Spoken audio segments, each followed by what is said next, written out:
Michael Spinks at 200 pounds outpointed 221-pound Larry Holmes for the World Heavyweight title. And this was the scene at the weigh-in this morning as World Cruiserweight champ Evander Holyfield stepped up on the scale for the first time as a heavyweight. In his last fight, he weighed 190 pounds. Today, he tipped the scales at 202, putting him in the same category with many of those legends we just talked about. Evander entering his first heavyweight fight, already heavier than a number of fighters who won the championship.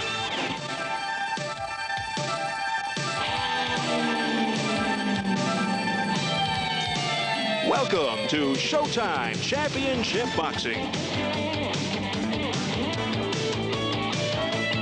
And this is Lake Tahoe, tucked away in the mountains of Nevada, creating a breathtaking view. You're looking at Heavenly Valley, the largest skiable terrain in the country. As we ease our way over the largest alpine lake in North America, we come to the gorgeous summer-winter resort known as Caesars Tahoe, the home for tonight's boxing extravaganza. And this evening, amidst the calmness and serenity, Evander Real Deal Holyfield makes his heavyweight debut against James Quick Tillis. Also tonight, you'll see the USBA Junior Welterweight Championship as Frankie Warren looks to defend his title against Clarence Coleman.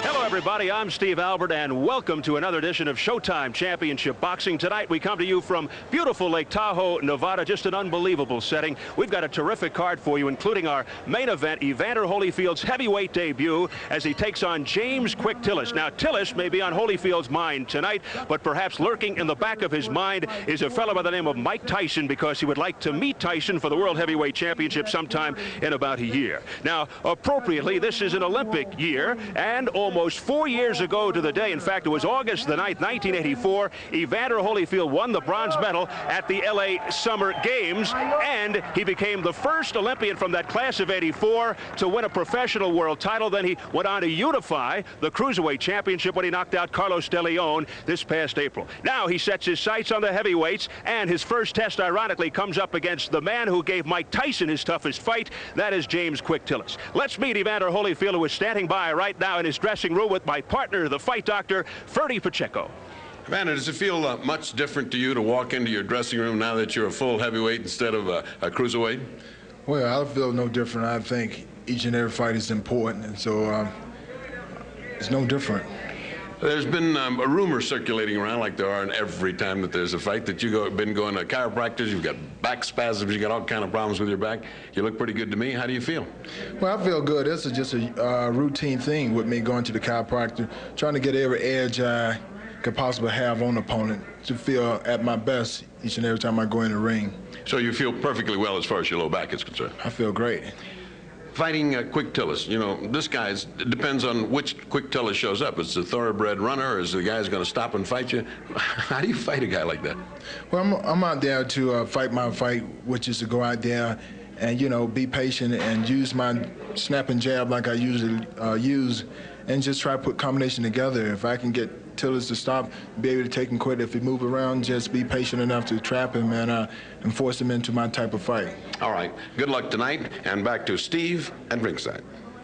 Thank you, Ferdy. Evander Holyfield's first test as a heavyweight comes in the form of the fighting cowboy, veteran James Quick Tillis. And he is alongside the other member of our broadcast team, Wally Matthews. James, tonight's probably your biggest fight since you fought Mike Tyson 2 years ago. You thought you won that fight, didn't you? Yeah, I thought I won it. It was a good fight. I mean, it was rumbling. I thought I won 6 rounds. Yeah, you thought you outboxed him, didn't you? Yeah. Now, you have a stylistic difference here tonight with Holyfield. Tell me a little bit about Holyfield, his stylistic differences with Mike Tyson. Well, he was boxer straight up, coming in. I'm at moving side, and do the same thing I done on the gorilla. In and out, side. Tyson would be a little stronger than this boy. I mean, I'm strong. I'm in top shape. I'm weighing 210, and I feel better. I feel real good. I'm in top shape and confident.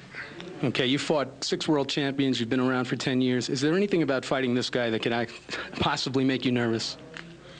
I always feel that little thing when I get ready to go and win, but when I start shaking out, all that leave. It's just a natural thing. Okay, thanks very much. Good luck tonight. And now back to Steve. All right, thanks, Wally. And one of the key factors going into the main event will be Holyfield stepping up in weight class. Ferdy, how will that affect his overall quickness and hand speed? Quickness and hand speed is not as much a variable as the ability to punch hard, the power of the punch, and how to take a heavyweight punch. That's what's the key to this fight. How about carrying this extra weight in this altitude? He's been here, Evander's been here for 7 days, whereas Tillis has not. The altitude is a little bit of a factor, but not much. More of a factor is how do you carry that extra 12 pounds, and how does it fatigue you? That's what we're going to find out tonight as Evander Holyfield tries to see what it feels like to struggle through that fight with 12 more pounds on him. Don't forget, coming up next here on Showtime, the big main event. The heavyweight debut of world cruiserweight champ Evander Holyfield as he takes on James Tillis. High-tech training program, that's what they've got. The leader of Team Holyfield is Ken Sanders, who discussed the overall plan for Evander Holyfield prior to tonight's fight.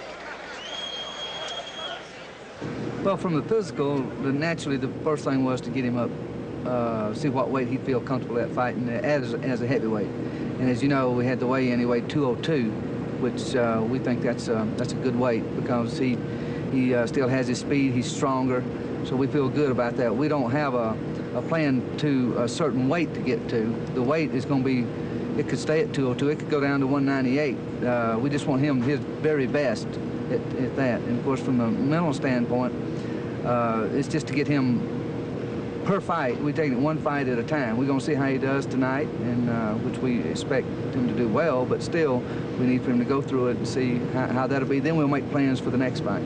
Do you have kind of a timetable in mind about how many fights you'd like him to have as a heavyweight? Well, we have naturally this fight and then one more fight, and then we're going to look after the second fight whether he needs a third or a fourth fight. We would like, from assuming that everything is like we think it's going to be, sometimes next year to fight for the championship. Kenny, it seemed that a few months ago you were the most resistant member of the camp to Evander moving up to heavyweight. Why was that? Well, Evander is more to me than just a boxer. And the thing I didn't want to do was rush him. When you get to talking about millions of dollars, you lose sight of a lot of things, and I can understand that. You know, they say, well, look, you know, he's going to get $5 million, $10 million to fight Mike Tyson. Let's let him fight Mike Tyson. The public wants it. Well, that's true. But the most important thing to me and also to Evander was, yes, we want to fight him, but we want to fight him when we can beat him, not just fight him and collect a payday and say, yeah, we got in there and that was it. Big crowd getting set for the main event. Evander Holyfield and James Tillis. Both Holyfield and Tillis have gotten ready for tonight's showdown via totally different methods of training. You talk about high-tech versus old-fashioned. Well, the contrasts you are about to see are staggering, mind-boggling. We begin with Evander's Team Holyfield.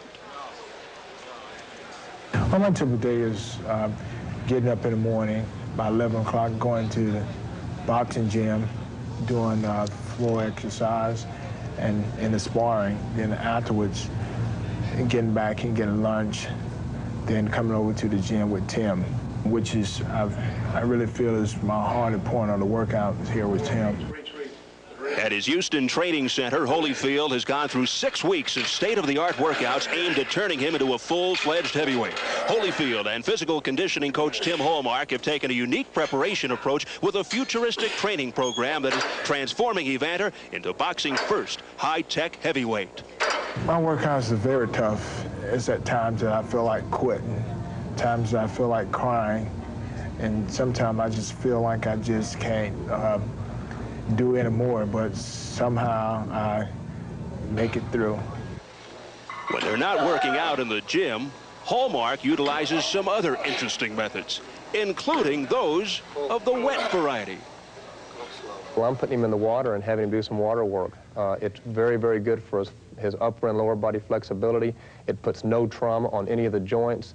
It's almost like a therapeutic massage for the muscles.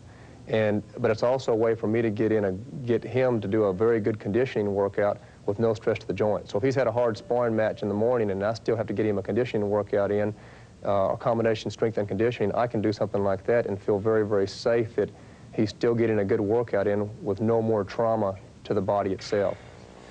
Using free weights and specially designed weight machines, Hallmark has bulked Holyfield up from 190 to 202 without sacrificing any of his hand speed or endurance. He's a little bit anxious to want to hit somebody because he's kind of fascinated that he does feel so much more powerful. He feels like he almost has to spar at 3/4 speed because he feels like that at any point in time, if he unloads on a good right hand or a good jab, that he can't hurt somebody. But yet 3 months ago, Holyfield's punches weren't as effective as he would have liked and may have played mind games on Holyfield. Wally asked Evander if there's a difference in fighting bigger men. Well, right now, I think it feels a little different just because knowing that you're going to be taking on a bigger guy. But my main concern is to be able to put into the fight what I had in the cruiserweight division. Which is speed, hand speed combinations? Yeah, my foot speed, my movement, and, you know, and hoping to bring out a little more strength. Now, what about, do you have any doubts about your ability to take a punch from a heavyweight? You haven't done that yet. Well, I don't go into the fight look to get crowned or anything like that, but I'm sure, hopefully that I could be able to take whatever the guy have to put out. Okay, now, in light of the way you fought with De Leon, do you have any doubts about your own ability to hurt heavyweights? No, I don't have any doubts. It's just De Leon had a good chin, and I felt like in watching the tape, I really pressured myself, and I fought a fight that I don't usually fight. I really put too much pressure on myself at that time, trying to knock him out instead of letting the knockout come when it's come.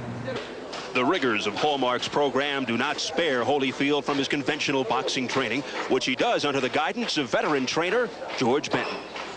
I'm giving him speed exercises at all times. I'm keeping him, you know, when he's in shadow boxing, I'm making him move his hands.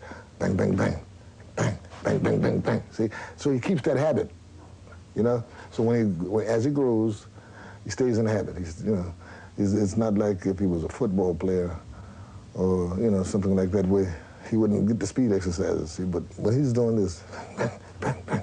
See, that's a habit, and he stays in that habit. He stays in that groove, you know. And I don't think and the next thing is, he's moving up.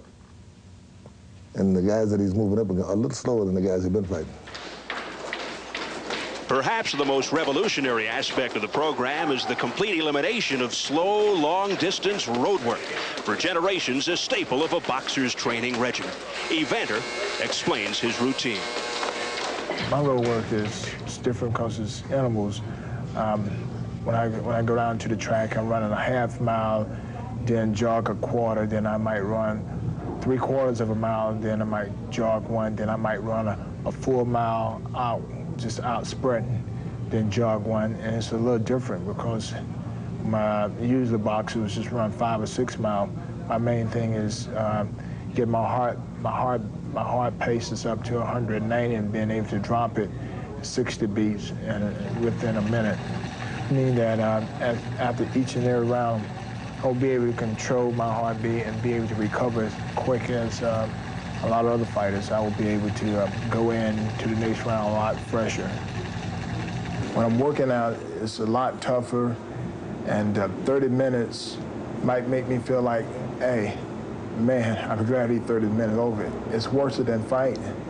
I didn't ever think that I'll ever be do something as tough as fight, and the workout program that Tim put me in is as tough as fighting. And returning live to the dressing room of Evander Holyfield's opponent, 31-year-old James Tillis, the fighting cowboy. And we make the stark transition from Holyfield's highly sophisticated scientific training methods to the relatively old-fashioned approach of James Tillis. The difference will totally blow your mind.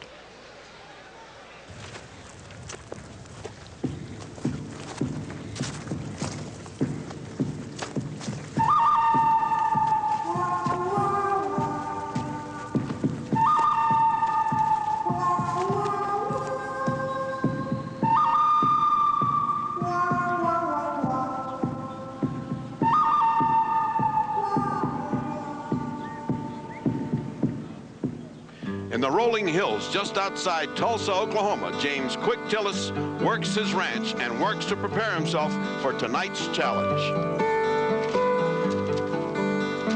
I learned that shoe horse right before I started fought for the championship in 81 and 80. It's hard shoeing. I want to be a cowboy. I like to be for real. Whatever I am, I like to be for real. I don't like to depend on nobody if I could do something. Not content to own a ranch, Quick Tillis has learned the many chores of a working cowboy, and it is to the quiet country life that he is drawn after the high excitement of the boxing ring. The slow pace of ranch life was not always his style, however, and after a fast start in boxing, he found himself at the door of the heavyweight championship of the world. But it was not to be, as Tillis lost in his bid for the title, and from that point on, his boxing career has taken on the aspects of a roller coaster. I'm as fast as gun in the West. Fast, grease lightning, jumbo jet, that's who I am. And I'm enjoying myself. I'm a real cowboy. Ain't never been a real cowboy, fighting cowboy like myself. World-class fighter, real cowboy, world-class cowboy. I'm having a lot of fun, and I want to shake up the world. Go on, son. Cowboying is my first love, but through fighting, I got all these things. God bless me with all these things, understand? He gonna give me strength and bless me being championship of the world. I gotta work for it, though. And have a lot of fun. Fight from bell to bell. Evander Holyfield is in a modern, high-tech training facility in Houston using state-of-the-art techniques to prepare himself for his run at the heavyweight title. In marked contrast, Quick Tillis prefers the peaceful surroundings of his ranch and his backyard homemade ring to hone his skills. So this fight here, I'm getting the top shape down the country to murder this boy. He better be ready, because he got to bring it and give it. He brings something to get something. I'm bringing everything. The cowboy's ready. When I beat Evander Holyfield, this would mean a heavyweight championship shot with Mike Tyson, the gorilla. That's what that means, and make a whole lot of money and shake up the world. And people think I'm in the graveyard. I just got it together. Quick Tillis began his boxing career at the age of 15, trying to pattern his style on the float-like-a-butterfly moves of his idol, the charismatic Muhammad Ali. In October of 1981, undefeated after 20 fights, Quick Tillis got his chance at glory meeting Mike Weaver for the heavyweight championship of the world. He lost a close decision to Mike Weaver, but continued to remain a top contender, meeting a young, raw, iron Mike Tyson. I won the fight, but he's a tough fighter. He had to be in top shape to box it. And that was a good, confident fight for him. That's why I'm still fighting today. Tillis lost a one-point decision, but remains one of 4 men to go the distance with Iron Mike Tyson.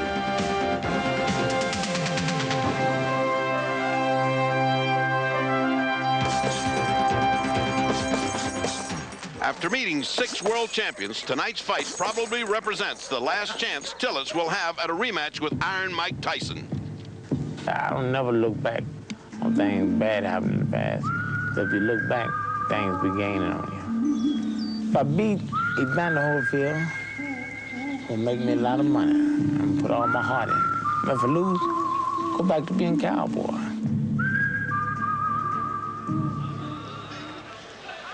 And in the words of the fighting cowboy, James Quick Tillis, who we are seeing live in his dressing room, I want Mike Tyson again like a hog wants slop. Now there is a man of words.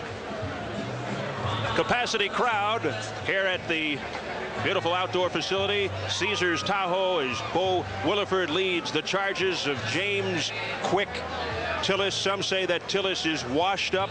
Some say he is riled up because Holyfield thinks of him strictly as a stepping stone. But realistically, what kind of a challenge do you think Tillis poses for Holyfield, Ferdy? I think a very interesting challenge in that he is a legitimate heavyweight. By that I mean he has met 6 world champions, as we have just seen in the pieces. He had a very good performance against Tyson, who was young and raw and didn't know how to handle all that talent that Tillis has. Tillis is one of those in-and-out fighters. If he's on and if he's really fighting hard, he will represent a hard challenge for Evander Holyfield. If he decides his strategy should be to select the style that he wants to and stick to his game plan. That's been his problem. He changes round to round and doesn't stick to it. So he must use his motion to last through these early rounds, because the whole thing is, can Holyfield carry this weight as a heavyweight in this high rarefied air? The fighting cowboy, James Tillis, says he plans to come out, throw combinations, and dance all night. Holyfield says he thinks that Tillis will come out and hold. You know, he is such an enigma. I've seen him look so good, and I've seen him look so awful that it's like a roller coaster. The only thing you are sure of is his indecisiveness. I mean, that's the only thing you can count on. He's going to be, can't figure out what he wants to do. He can't figure out whether he's going to go this way or that way. He's got a good corner man. He's got a good corner. He's got a wonderful night. And if he doesn't do it today, he can kiss the big money paydays goodbye. Well, Tillis will either be remembered as Evander Holyfield's first victim in the heavyweight division, or the man who derailed Evander Holyfield on the way to the mountaintop. And here comes Evander Holyfield, the world cruiserweight champion, stepping up into the heavyweight division for the first time, just 25 years of age. He has made it very plain and clear that he feels he can take Mike Tyson right now because of his style. He's not concerned about the step up in weight class whatsoever. And rather than beef up, his mission is to sculpt himself into a fighting machine. He put on 12 pounds. He went from 190 to 202. He also gained some height. Where did it go? Because it's only 2 inches around the collar and 2 inches around the waist.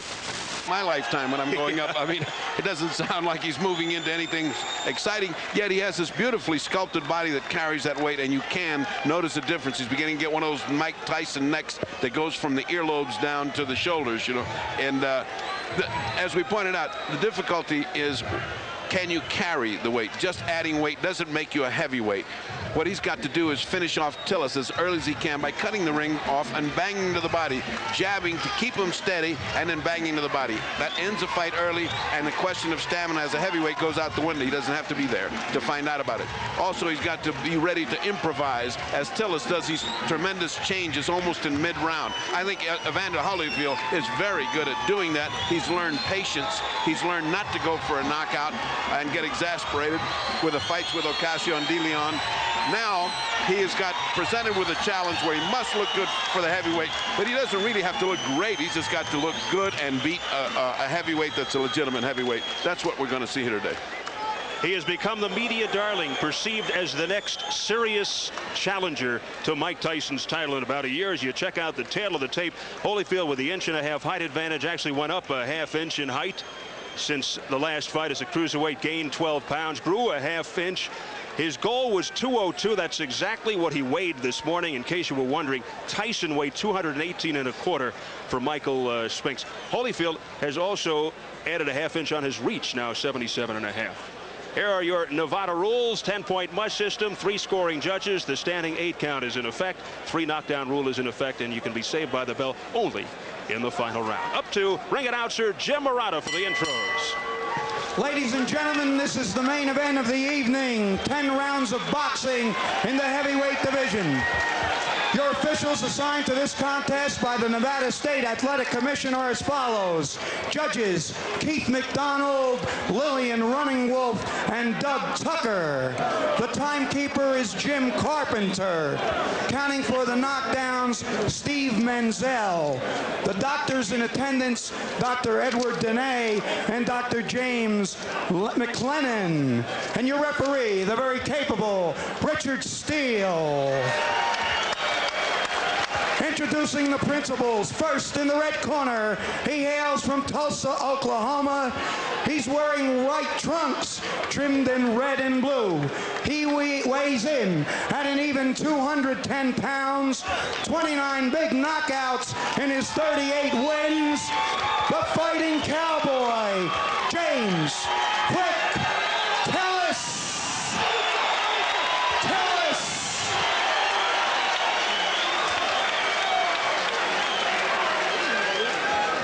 His opponent in the blue corner is from Atlanta, Georgia. He's wearing black trunks with red trim. Come on, baby, let's go. He weighs in 202 pounds even. A professional record of 18-0 with 14 big KOs. Here he is, the undisputed, the undefeated cruiserweight champion of the world, the real deal, Evander Holyfield. Holyfield. Okay, you guys, I gave you both instructions in your dressing room. I want to caution you again, obey my commands at all times. Shake hands and good luck. Final instructions from referee Richard Steele. Evander Holyfield says should he lose tonight or make a poor showing, he will not go back to the cruiserweight division. He says he'll campaign as a heavyweight no matter what happens tonight. He hopes it's all academic. James "Quick" Tillis, the veteran at 31, 6 years older than Holyfield. Holyfield 18-0 with 14 knockouts. And Tillis is 38, 13-1 with 29 KOs. It is Tillis wearing the white trunks with the red and blue trim, Holyfield in the black trunks with the red trim. So we are underway, round one scheduled for 10. And the most immediate thing that strikes you is that the size differential. Nice punching. Quick Tillis looks like a legitimate heavyweight, big, tall, rangy, and Holyfield much smaller. Tillis saying that he was not intimidated by the scientific high-tech training methods of Evander Holyfield. Easy-going, free-spirited guy. Evander, the real deal Holyfield, became boxing's first undisputed cruiserweight champ by knocking out Carlos De Leon in the 8th round back on April the 9th. And on that same card, Tillis KO'd Rod Smith in the 2nd round. But Tillis, since his close defeat against Mike Tyson in 1986, has really been on a roller coaster ride. He had a tough 87, 5 fights. He got knocked out 3 times. The only thing that you can say to recommend him for this fight is that he gave Iron Mike Tyson a very hard battle, but that was 2 years ago when Tyson was really learning how to handle big heavyweights like this, trying to find out what to do with a big guy that moves well. His 87 3 losses is nothing to cheer about, and it is a mark of his instability that he just doesn't present himself ready to fight every time. We'll see what he's like today. Yes, to put it all in perspective, when you talk about that close one with Tyson, you have to qualify. It was 2 years ago. The crowd will roar anytime Holyfield comes close. Holyfield's objective, as taught by Georgie Benton and Lou Duba, was to jab hard right to the chest. Don't even try to hit the head. Just come in hard and throw punches at his shoulder and throw punches at his chest. Keep him from moving. Keep him from bouncing. He's done that so far. He's got him standing straight. He's not bouncing around. He's not running. Holyfield's doing a good job of controlling any running impulse that Quick Tillis might have. Holyfield says that to win tonight, he must control the fight and dictate the pace. Tillis said he'll come out, throw combinations, and dance all night. Holyfield totally disagreed, expecting Tillis to come out and do a lot of holding. What we'll see here is how the heavy Holyfield punch works on heavyweights, because up to this point he has gone right through light heavyweights and gone right through cruiserweights, and nobody can take the shots of Evander Holyfield. Let's see what he does with a man who's not known for taking a great shot in the last couple of years. Final seconds of this first round.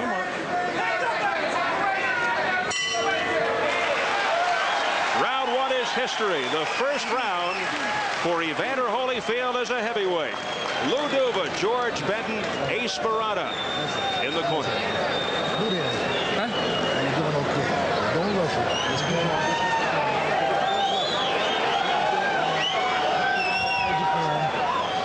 Well, one of the things that Evander said he would have to do is go to the body, Ferdy. Go right to the chest, right to the front. You just saw a punch right to the chest. That is exactly what Duva teaches with Georgie Benton. Punch anywhere but hit something. The easiest thing to hit is a man's chest. Go for it. That's what he did that first round. Kept him from bouncing, won the round handily. Did Evander Holyfield. Tillis's corner, Bo Williford, his manager, handles cuts. Also in there, Lawrence Lakey and Barry Tillis, the younger brother of James. Tillis did not show or manifest a great desire to fight toe-to-toe nor to run. He simply did not much. Round 2, it's scheduled for 10. A battle of heavyweights. The heavyweight debut for Evander Holyfield in the black trunks with the red trim. Tillis in the white trunks with the red and white trim, red and blue trim.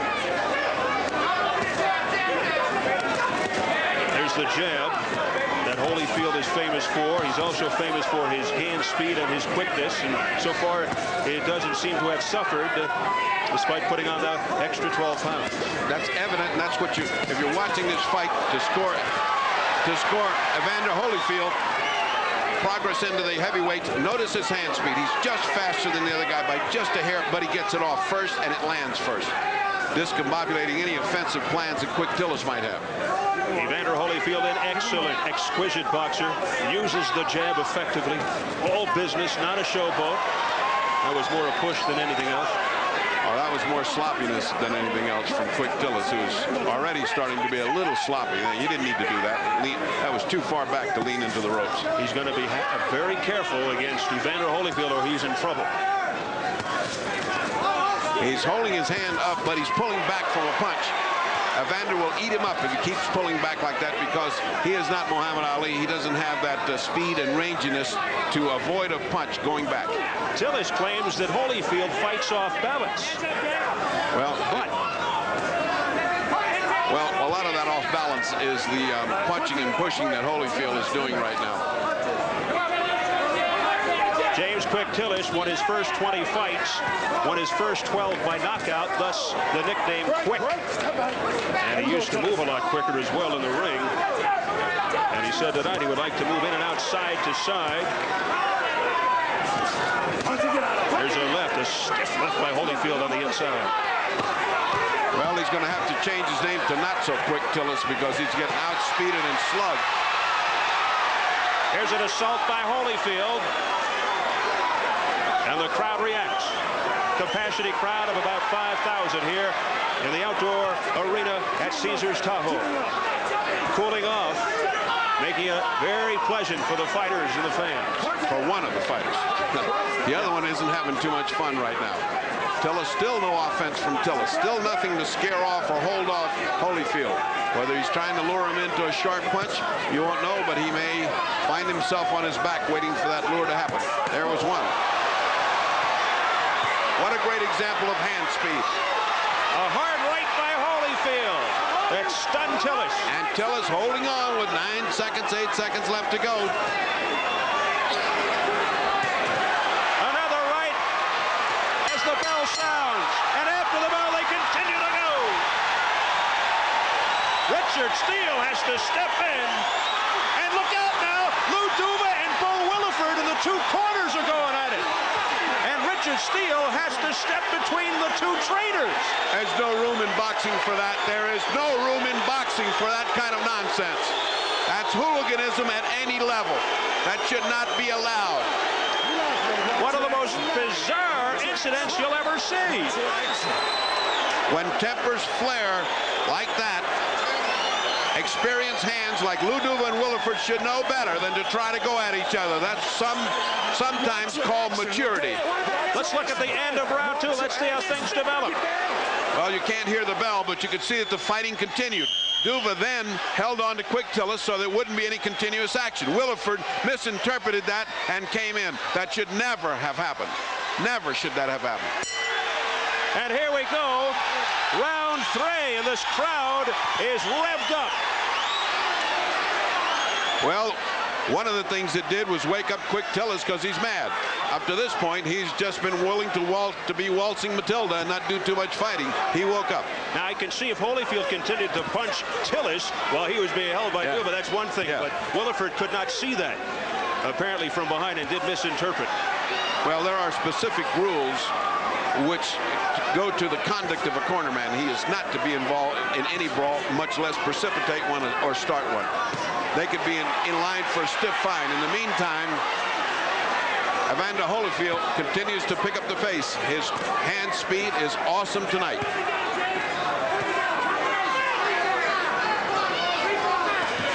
So what a wild conclusion to round 2. And you wonder if something like that could eventually lead to a disqualification, but so much at stake here tonight. Well, the two fighters weren't the ones who were getting hurt. It was two older guys that should know better. I don't think their cardiac system is meant to fight at this age.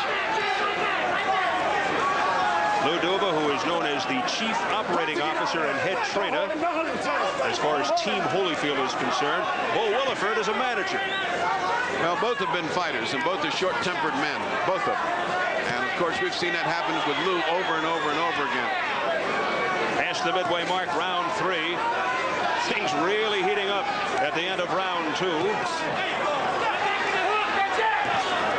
And so far, this third round, uneventful, relatively speaking. After the second round, it is a peaceful round, but the superior hand speed and ring generalship of Holyfield is vastly, evidently superior to Tillis, who went back to slow motion after a pretty peppy start. One of the tests that Lou Duva and everyone in the United States is waiting to see is how will Holyfield react when he feels a real heavyweight punch. And that was a heavy right by Holyfield. A right to the body by Holyfield that pushes Tillis back into Holyfield's corner.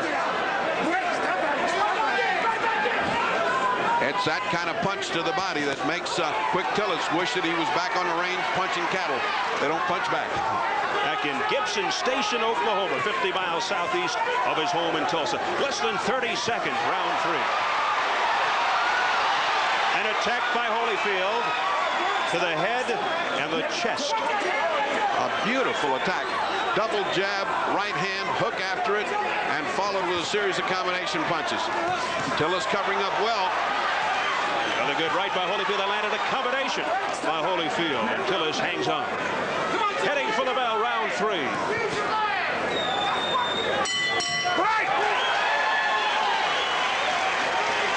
Well, there was sheer chaos towards the end of round 2. It is certainly worth another look.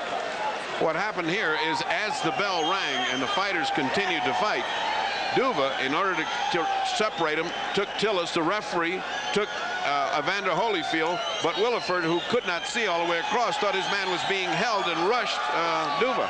And, of course, you see the referee is getting between. He's got Evander Holyfield under control. Duva has got Tillis under control, but here comes Williford. And he's saying, go on back there. Somebody threw a robe at him. And did you notice on the right-hand side of the screen what happened there? Tillis and Holyfield hugged.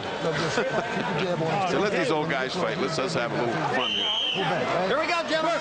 A lot of Vaseline on the face of Tillis. Now Williford, one last rub. Tillis is trying to time the rushes of Holyfield. He's willing to take 2 or 3 shots. He feels he can catch him coming in, which are the punches that hurt. When you hit a guy coming in full speed and you're throwing your punch from your shoulder, those are the kind of punches Ali used on Foreman in the jungle that stunned him. And that's what he's trying to do, but it hasn't worked. There he comes. Combination by Tillis, round 4, scheduled for 10. Live on Showtime from Caesars Tahoe in Lake Tahoe, Nevada. Gorgeous evening, capacity crowd, about 5,000 to see Evander Holyfield's heavyweight debut. And the action picking up again. Again and again, at the risk of being repetitious and monotonous, it is a question of hand speed, reflexes. That's what this boxing game is all about. It's a very young man at the top of his form and a guy sliding into oblivion that you're seeing here without the reflexes. When that happens, the equation usually goes to the man with the sharp reflexes. Holyfield's chin has yet to be tested. He has yet to be hit hard.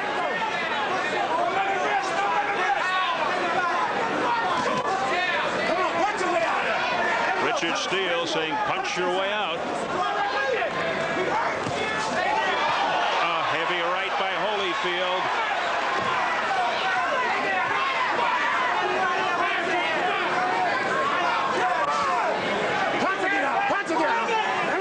Tillis willing to punch and grab, trying to take and buy time.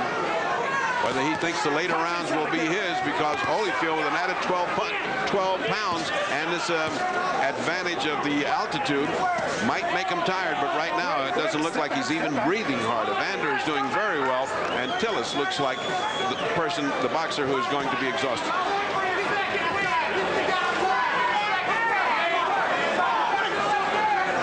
Holyfield wearing the black trunks with the red trim. Tillis in the white trunks with the red, white, and blue trim.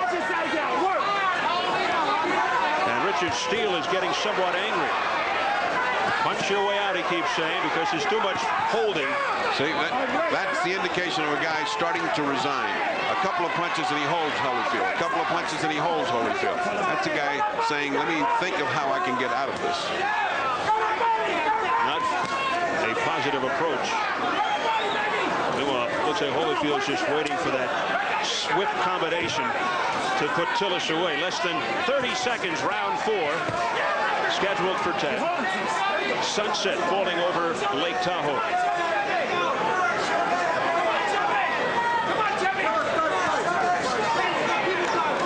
Holyfield likes to set up that devastating right with the left jabs.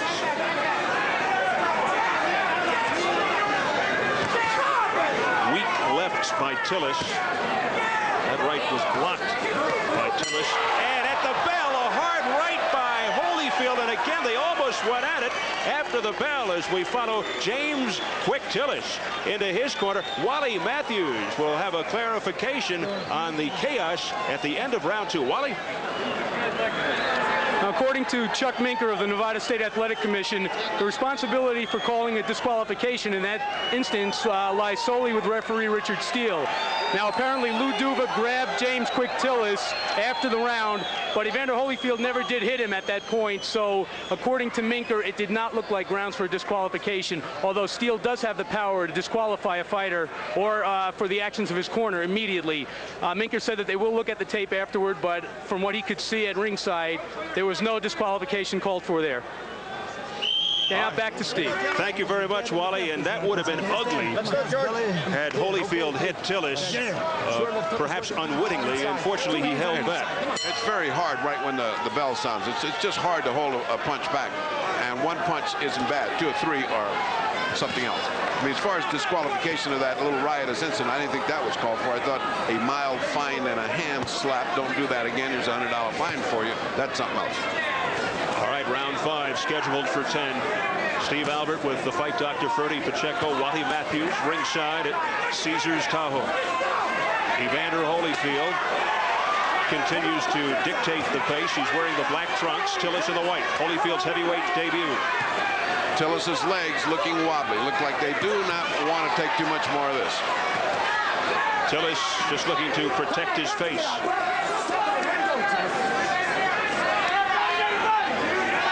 Tillis looks spent. Yes, he does. He's been looking spent for about the last 2 rounds. The pounding he's been taking. Oh, a combination by Holyfield. A blistering assault. And Tillis just throws him away with his right glove. The uppercut by Holyfield. We're seeing his entire repertoire here.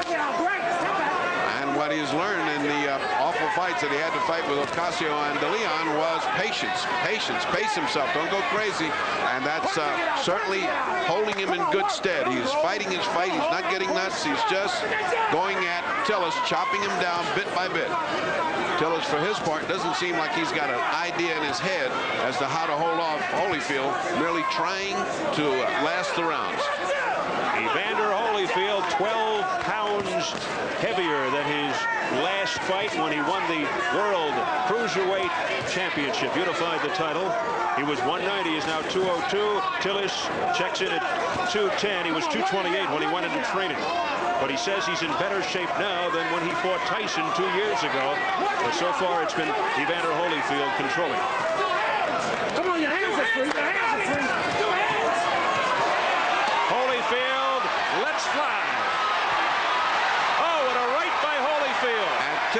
Looks like he's looking for a place to land.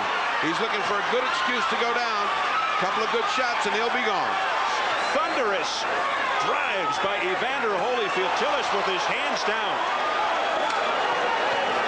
Give Tillis credit. He's taking those shots. He could go down under any one of those. Let's see if he can survive the 5th round. Approaching 20 seconds remaining. After all, this is a man that a couple of years ago took everything a young Tyson had to give. So if his mind is set, oh, what a punch by Holyfield. And he followed up with a left and a right and another left. And Tillis is in trouble. Final seconds, round 5. Can he make it to the bell? He hangs in there. It was almost as if Holyfield sensed this time that the bell would... And he stopped punching just a second before the bell rang. So 5 rounds complete, and Tillis being rocked. Let me call the doctor. Let me call the doctor. How you feel, man? Let me call the doctor up here. Heard something about getting a doctor. Yeah, they're calling a doctor up. Quick Tillis. Apparently, that's one way to get out of there. Dr. Edward Denay checking Quick Tillis. Let's see if he can hear what the doctor's saying. Okay. You want to fight? It's all over. The doctor apparently advised Richard Steele, and Steele signaled all over. Evander Holyfield has won his heavyweight, stopping James Quick Tillis after round 5. Certainly a good introduction into the heavyweights. If there's a negative that can be found, it will be found, and it will be that he doesn't punch hard enough to knock out anybody, which is would be, in my estimation, nonsense. He punched very well. He showed a great deal of hand speed. He showed a great deal of accuracy in his punching, patience, a mature attitude toward the thing. I think Tillis was just in there for the last 2 or 3 rounds taking punishment. I don't think it was wise of him to have come out for this round. And although the fans, I'm sure, are disappointed, I'm sure he's disappointed, it was rather pointless to come out and get knocked out. So Evander Holyfield, 1-0 as a heavyweight, 19-0 overall with 15 knockouts. And he's going to celebrate tonight. We'll take a look at the final moments. Well, you can see from the accuracy. Look at that uppercut, and look at the head, the way it bobbles. You know he's in trouble. He is dizzy. The punches are now beginning to rain on him. The effect is cumulative. If that round had been another 10 seconds, he would have been knocked out. And the point of having the doctor come up was excellent. Richard Steele was perfect in his judgment. The doctor was good in his qualification. And I'm glad that Bo Williford didn't get brave, and I'm glad that the fighter himself didn't insist. I didn't see anybody raise a but no, I want to continue. Very wise on the part of everybody. A good first test for Holyfield. I think his people should be satisfied, and I think the category of boxers should now be much higher than Quick Tillis for his next fight. Good night for Lou Duva and company. Frankie Panchito Warren and Evander Holyfield, the victorious. Wally Matthews is standing by in the ring. Ladies and gentlemen, here's the official word.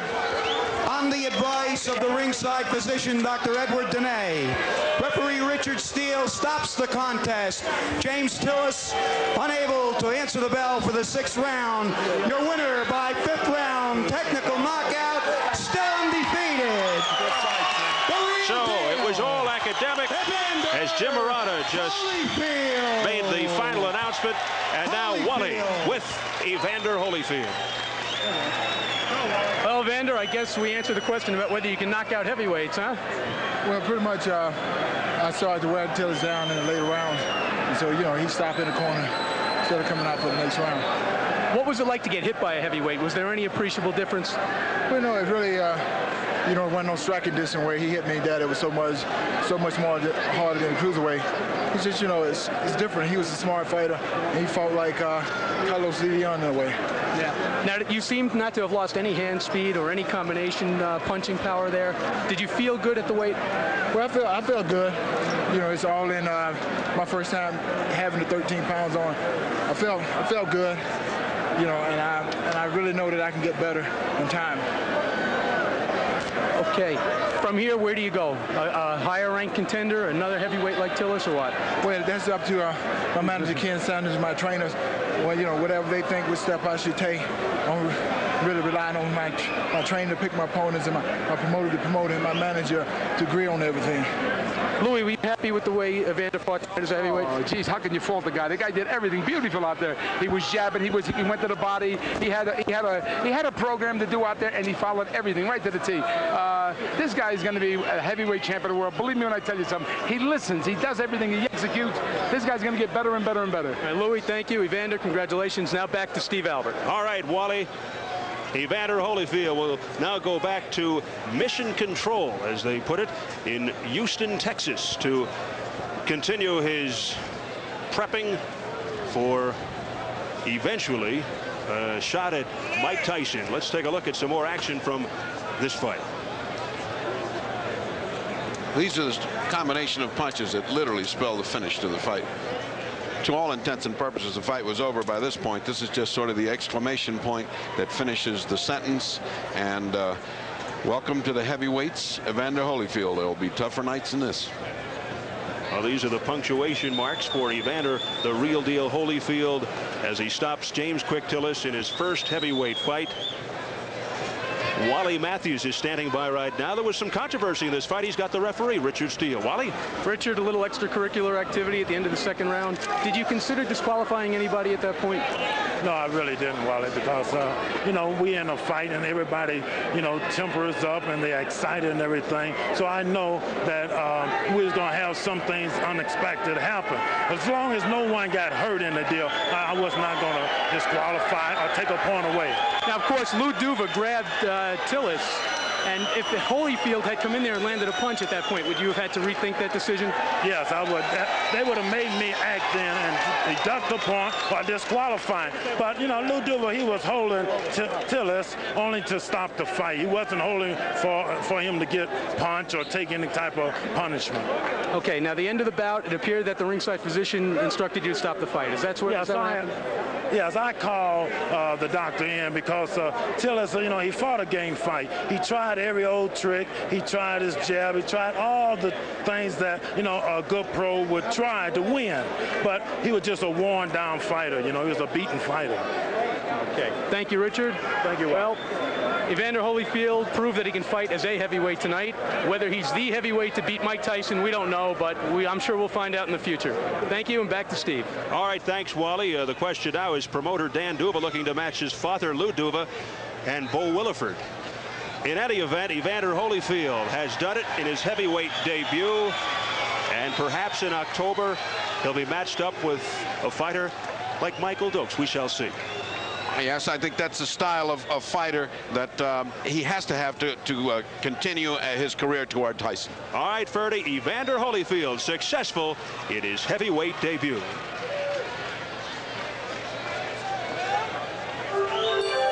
The executive producer of Showtime Championship Boxing is Jim Spence. Tonight's telecast was produced by Bob Lanning and directed by Bob Dunphy. Associate producer Dick Ellis. Director of Planning and Production Rich Feinberg. Production manager Maria Sansilio.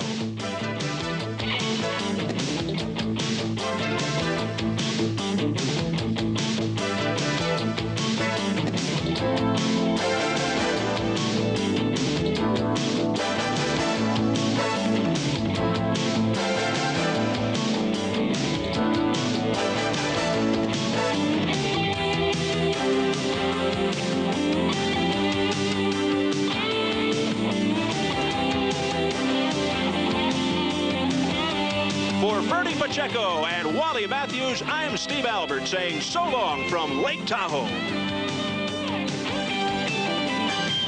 Don't forget, Showtime will present an encore presentation of Evander Holyfield's heavyweight debut tomorrow afternoon at 3:30 p.m. Eastern and Pacific Time. And on July 28th, Frank Tate defends his IBF middleweight championship against hard-hitting Michael Nunn in a live pay-per-view telecast. This telecast was a production of Sports Television International and has been a presentation of Showtime Championship Boxing.